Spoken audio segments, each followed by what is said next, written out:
My dear students, in this lecture I shall discuss he who seeks equity must do equity.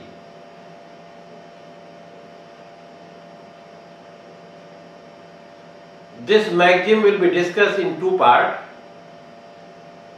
It is first part. This maxim means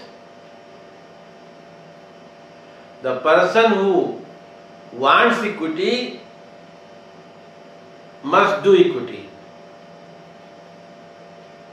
यानी जो equity चाहता है उसे पहले खुद ही जो है इक्विटी बरतनी चाहिए।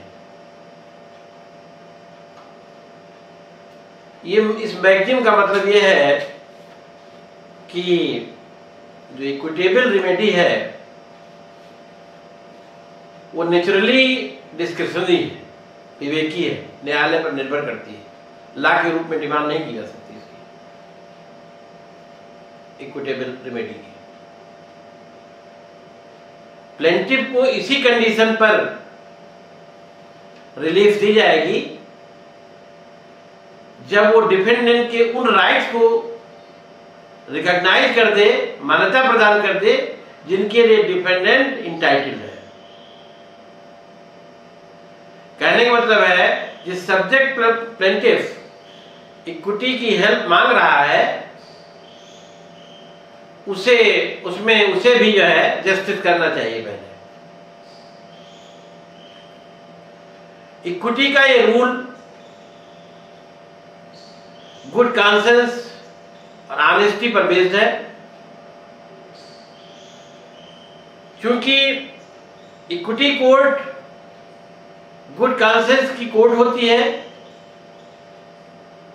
प्लेंटिफ को रेमेडी देना या न देना उसका डिस्क्रिशनरी पावर है। कोर्ट इस मामले में किसी लीगल रूल से बाउंड नहीं होते।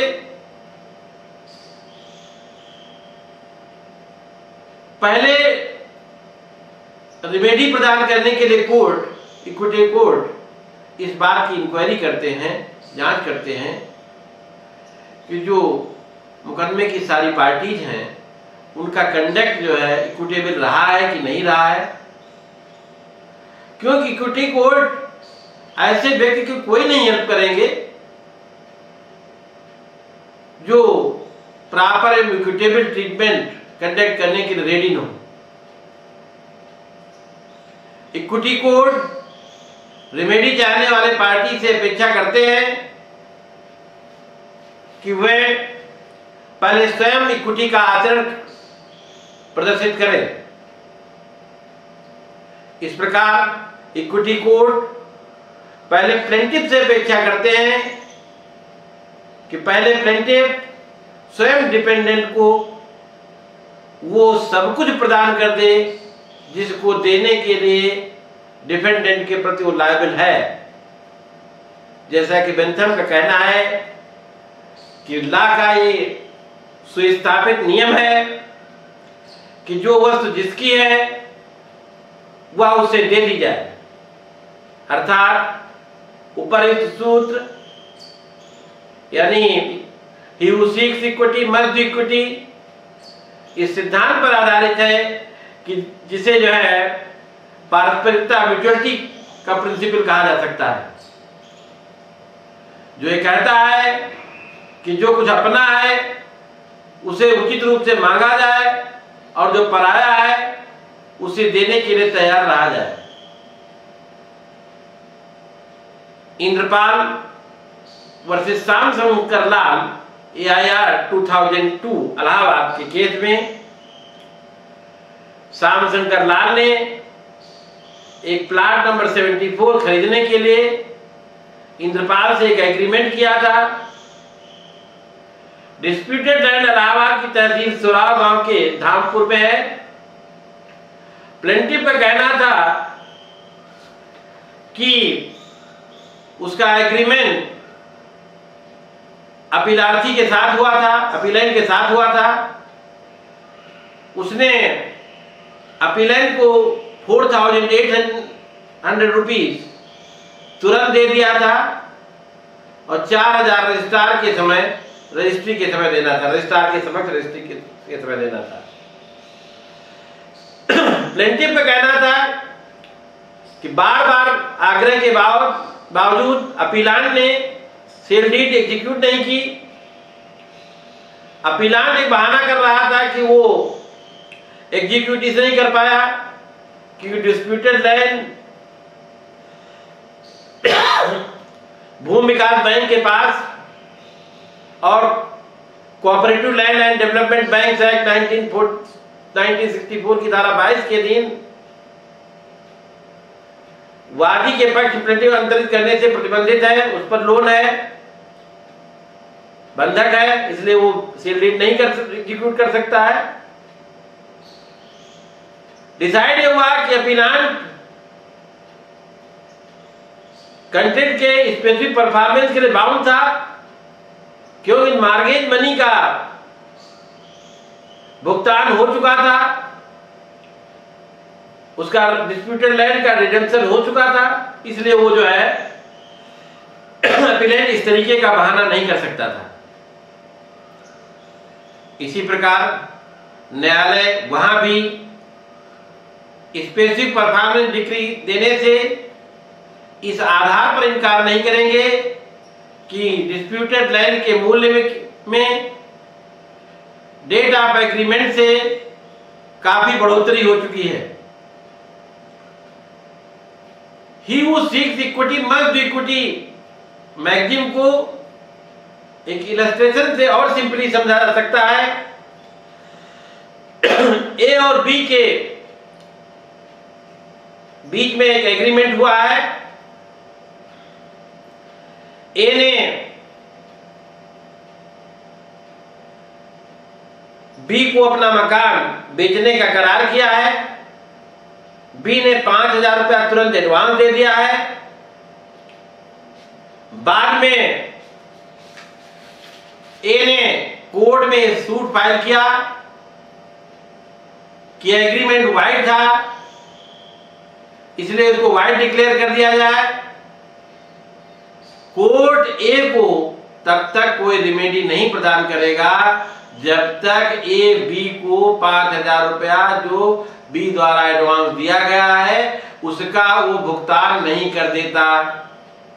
कोर्ट ए से अपेक्षा करेगा कि यदि वो न्याय चाहता है तो उसे भी जस्टिस करना चाहिए। ये जो मैक्सिम है ही उसी इक्विटी मस्ट डू इक्विटी किन केसेस में लागू होता है? पहला है मेंटेनेंस के लिए पत्नी का, वाइफ का इक्विटेबल राइट। इंग्लैंड में मैरिड वुमेन्स प्रॉपर्टी एक्ट पारित होने के पहले इक्विटी कोर्ट ऐसे हस्बैंड को जो अपनी वाइफ की प्रॉपर्टी पर पोजेशन प्राप्त करने के लिए सूट फाइल करते थे तब तक कोई रेमेडी नहीं देते थे जब तक वो अपने बच्चों एवं पत्नी के मेंटेनेंस की उचित व्यवस्था नहीं कर देता था। यानी ये भी उसी पर बेस्ड था कि पहले यदि पत्नी की प्रॉपर्टी पर पोजीशन प्राप्त करना चाहते हो तो पहले पत्नी के भरण पोषण की, बच्चों की भरण पोषण की व्यवस्था कीजिए। सेकेंड है doctrine of election, transfer of property की सेक्शन 35 में है चयन का सिद्धांत। इसके अनुसार यदि कोई व्यक्ति लाभ प्राप्त करता है तो उसे हानि भी सहन करनी होगी। अर्थात यदि कोई व्यक्ति किसी डीड के एक पार्ट को एक्सेप्ट करता है तो उसे डीड के दूसरे पार्ट को भी एक्सेप्ट करना होगा। वह दूसरे पार्ट को जो उसे लिए लाभदायक नहीं है रिफ्यूज नहीं कर सकता है। तीसरे है unreasonable transaction. Equity court unreasonable transaction को सेट असाइड करने में भी इस जो है मैक्सिम का, इस रूल का प्रयोग करते हैं। जब कोई व्यक्ति कोर्ट से रिक्वेस्ट करता है कि उसके साथ हुआ ट्रांजैक्शन अनरीजनेबल है, रीजनेबल नहीं है, उसे रद्द कर दिया जाए, तो ऐसे केसेस में इक्विटी कोड देखता है कि प्लेंटिफ ने जो डिफेंडेंट से लोन लिया था वो ब्याज सहित लौटा दिया है अथवा नहीं। इसी प्रकार यदि किसी व्यक्ति ने अपनी कुछ सिक्योरिटी किसी व्यक्ति के पास प्लेज की है, तो उस सिक्योरिटीज को वापस करने के पहले उसे लिया गया लोन लौटाना होगा। वो ये नहीं कह सकता है, लौटाने के लिए तो कह रहा है अपनी सिक्योरिटी, लेकिन लिया गया लोन वापस नहीं करता है, तो जो है इक्विटी लॉ के तहत उसे कोई रिमेडी नहीं मिलेगी।